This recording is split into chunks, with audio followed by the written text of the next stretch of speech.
Maka Sri Huneng. Kowe kono lho, kowe kono. Mengke napa keri-kerinane jarak ngersane di jaranan. Oh iya. Oke, Sri Huneng sak ramban terus mengke didamel jaranan. Oke, siap. Nah. Berarti dangdut sik engko sing kedua digarap Samboyo. Siap, nggih. Ya, maka yuk buka saka kendang anu Jaipong ya. Tulisane lali iki lho.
Satrio pilih tanding otot kawat balung mesti gagah perkoso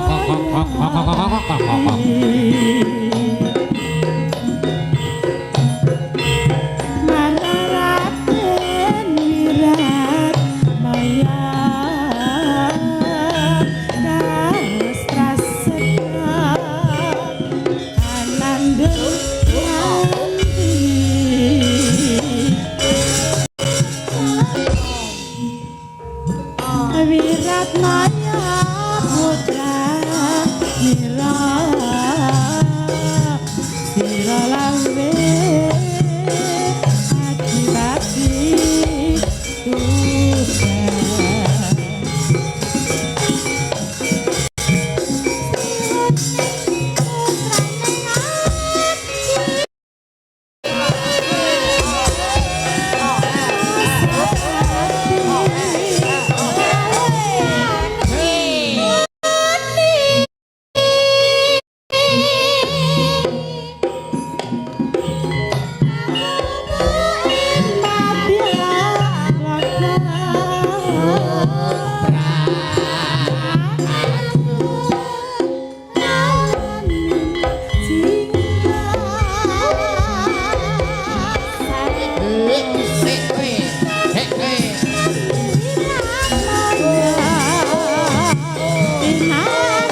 Loh.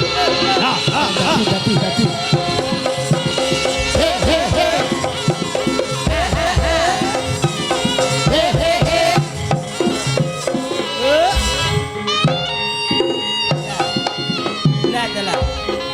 Leban. Bab. Dadi ketoke Mas. Ah. Eh.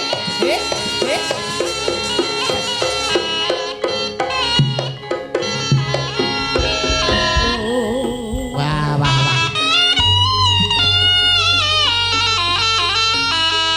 Kok nganti enek kedadian kaya ngene iki apa sajene kurang apa kurang jangkep papane ngono ya Mas ya. Kok terus enek kedadian kaya ngene lho. Dadi ya Mas ya. Biasane wong macak ngene iki tekan omah kelakon lho ngene iki biasane. Amin. Dol. Apa? Dol. Hah?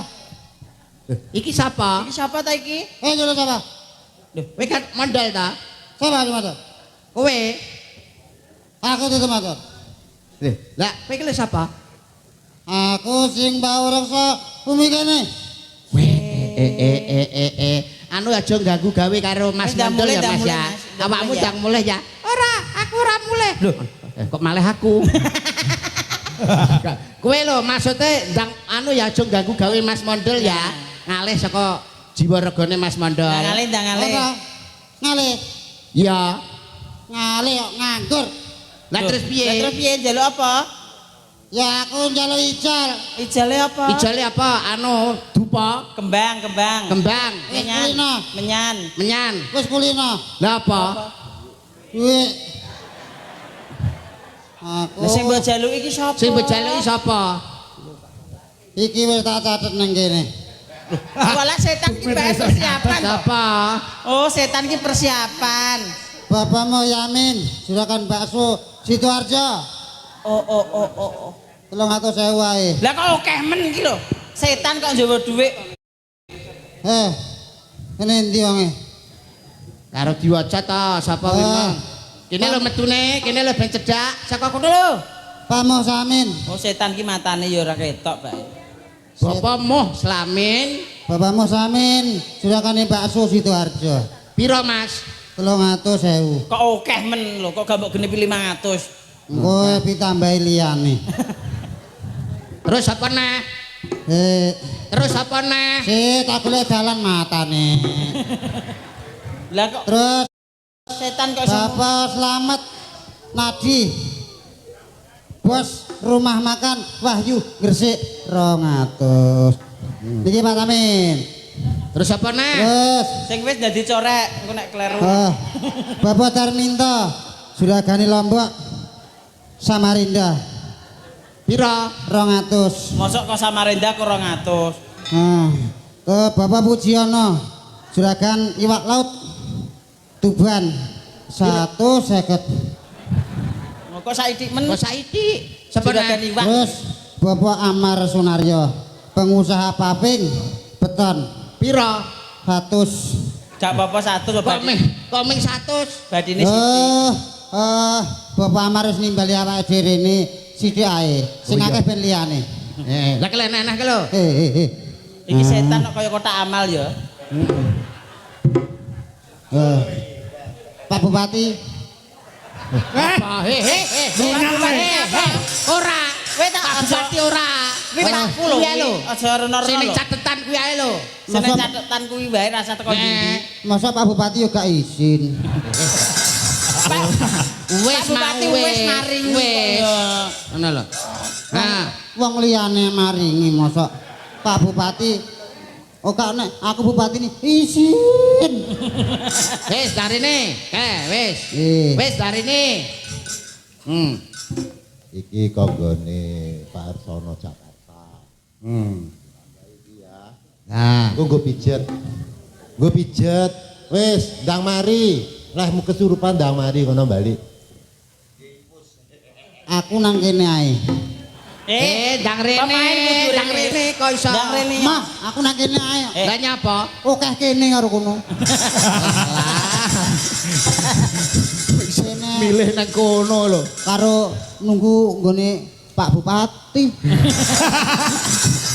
Kok kagak sik ngeyel wae lho. Panggah ngeyel wis diparingi Pak Amar, wis diparingi karo dulur-dulur ilmu sejati kok iso matur nuwun. Wong Pak Amar rek tangga kowe maringi kok. Lah ya. Lah sing Pak Bupati sing pangarsa kene kok ora. Pak Bupati sampun ya Nek nyuwun. cara Wis wis diaturke iki lho nang dhuwur Iki lho, kene, Pak wis Bupati sampun diaturke. diaturke. Wis. Cara aku bupati ini ya ISIS. Alah. Sing arep bupati kowe ya sapa kok iso? Ah, Bupati Blambangan. Tamuga. Munggah-munggah. Wis, mari ya. Wis mari. Mas, Mari untuk duit aku mau ceritanya dadi bojone apa ora, Mas? Klebon karo ora kok suarane padha. Mas, aku mau ceritanya cek dadi bojone apa ora, Mas? Ya cek dadi bojone to. Oh alah. Kene. Wong lanang ora nyekel duit. sik ta. Kene. Coba ndak tali gocine ngono lho. Kowe milih pegatan apa Ya ora? aja ta. Lah ya wong lanang ra pareng nyekel duit ngono kuwi. Pegatan iman-iman nyempluke.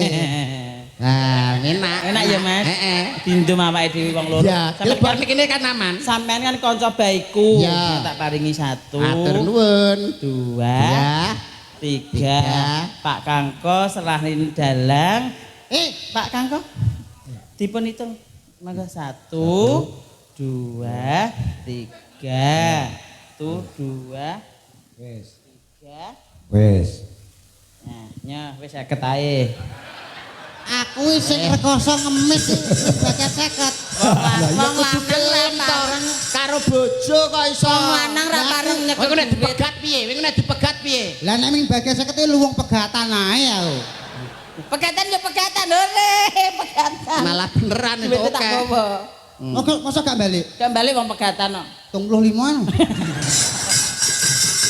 Model kok iso. Wes. Ki piye?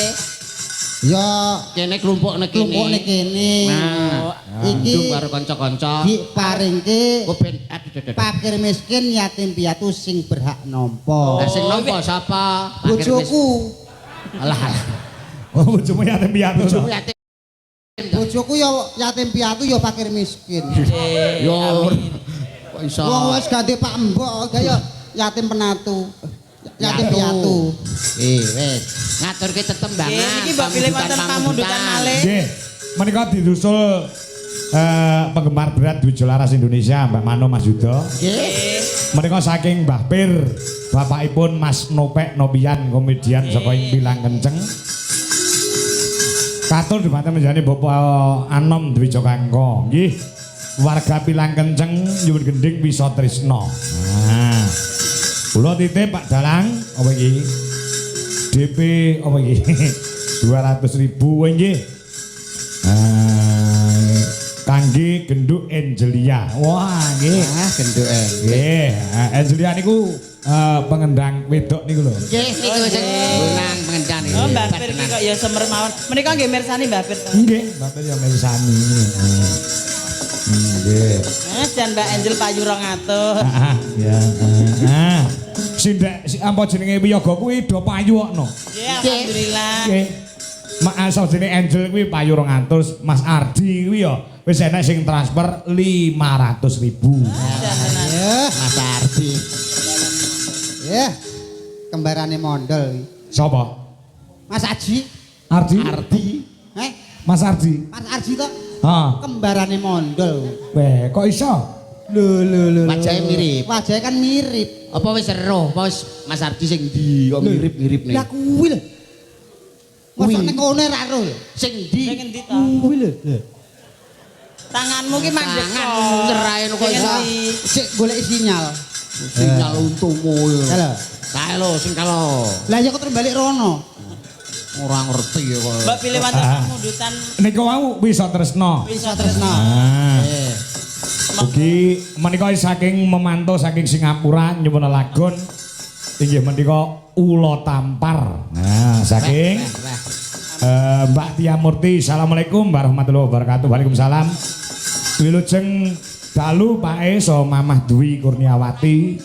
Salam kagem Menjenengan nggih sugeng ambal warasa Pak Kangko saha Mamah Dewi Kurniawati nggih. Wah, selamat ulang tahun Bu Dewi Pak Kangko. Selamat ulang tahun Bu Dewi Pak Kangko. Semoga menjadi keluarga yang sakinah mawaddah warahmatullahi wabarakatuh. Amin. Malah. Nggih, nika saking Mbak Tia Murti. Nah, nyuwun lagu Ulo Tampar. Nah, sing jatuhke sing dhisik.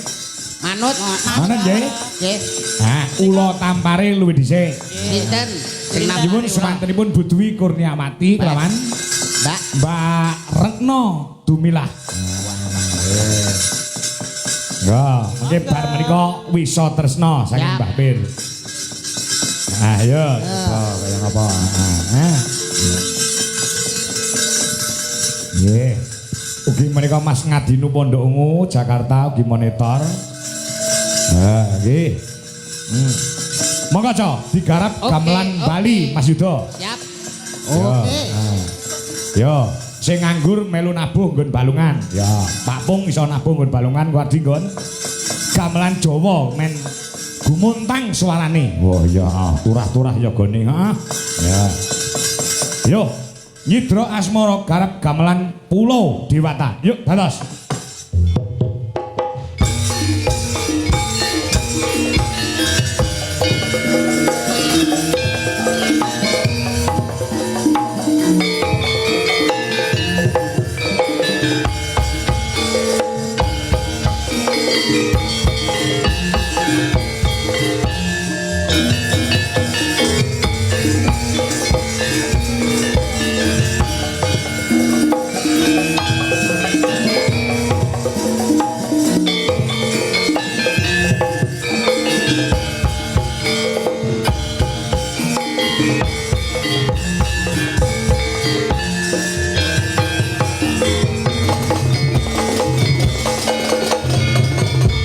Yo, gamelan Bali.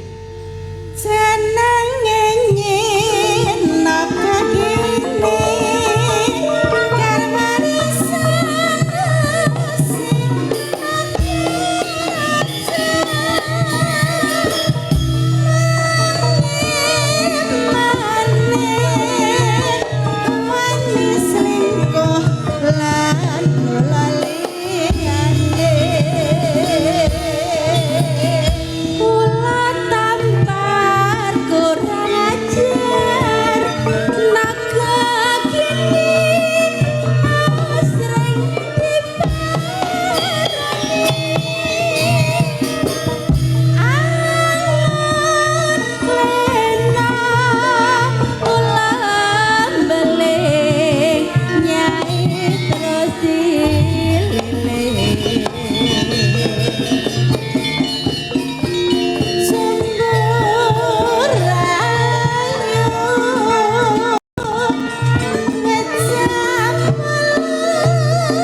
Yang kedua dangdut.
Bali warisan saka guruku ya Kakang sing wis almarhum Raka Mas Entus Susmono saka Tegal. Oh, ngono aja. Dimanfaatke. Perpaduan menika wau Nggih. Jawa Sunda karo Bali. Leres. Hebat. Kuwi disingkat Janda Bali. Nah, nggih. Jawa, Sunda dan Bali. Bali. Tebih saking Pilang Kenceng diaturaken nggih Mas Yuda. Siap. Lagunipun apa ki mau? Wisa Tresna. Wisa Tresna, jek ana 3 waranggana. Nggih, sinten sing ngaturke? Ana Mbak Wanda, ana Gendho Mayang Anjarsari lan Mbak Wiwi. Wiwi Irnawati sing saka Madiun. Putra daerah iki. Putra daerah. Saya wis hijrah. Hijrah ning ndi? Hijrah di Karanganyar. Menika nggih dagangan, Mas. Nggih, yo diaturi jumeneng disupati, Cok. Oke. Supati cara Bali. Yuk, mari berdiri, yuk.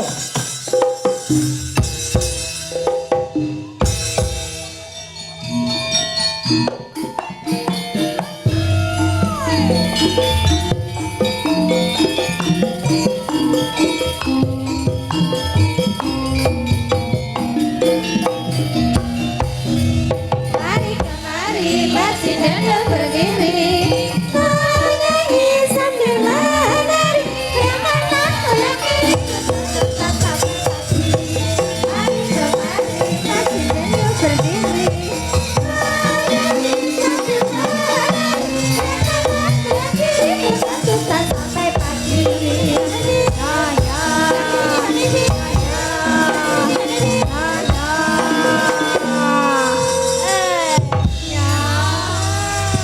Mengko duit 200 sing bakal diparingke Genduk Angel sing bunang penerus. Engko tak aturke nggon gara-gara Mbah Pir engko Genduk Angelia gen ngendang. Oh, ngono ah. Luwih Mbak Wira luwih merdika nanggon gara-gara engko ya heeh. Piyambak cah wedok ning kendangane ora kalah karo sing lanang-lanang, skile luar biasa engko ditampilke nggon gara-gara. Oh, ngono ah. Ya. Lagune Wisa Tresna. Pelok apa pindho? Anu slendro ya. Pedro Pelok apa slendro? Pelok. Oh ya. Nggih. Dasare wonten ing ilmu sejati mriki leres nggih Mas Yuda. Kesenian napa mawon ditampung wonten ing perguruan ilmu sejati. Leres. Ana wayang, ana jaranan, ana reog, Nggih. ana tari-tarian, campur sari. Malah kirab budaya nggih. Heeh. Tur dasare papan panggonan iki lak permanen to Cak Do. Nggih. Sing digo wayangan iki lho. Leres nggih. Permanen iki ya. Wis permanen iki. Biasane lek nggo wayangan lak mesti ana panggunge pasangan ngono kae. Nggih. Ning iki permanen. Iki permanen, Bos. Dadi mesti kaya ngene iki digunakne kanggo wayangan ya. Wayangan. Nggih. Luar biasa. Lagi iki lho aku ngerti panggung wayangan kok permanen. Wah, cor-coran. Heeh. Kira semelang nek arep ambrol. Wah, ngono. Heeh. Lo gandeng duwe panggung permanen ngene lek wayangan setahun pisan ya kesuwen jane. Bisa seminggu ping 3 ngono dadi. Seminggu pintel. Ya. Ya. Nggo iso anu diaturke Wisa Tresna. Monggo para kanca Dwi Jalaras Indonesia. Yuk.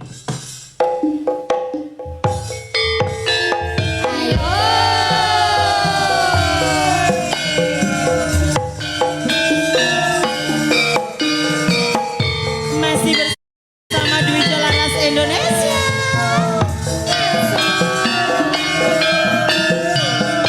Kemana Pak Kangkong? Oke.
Jaya Safiti Putra.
Sambung gara-gara.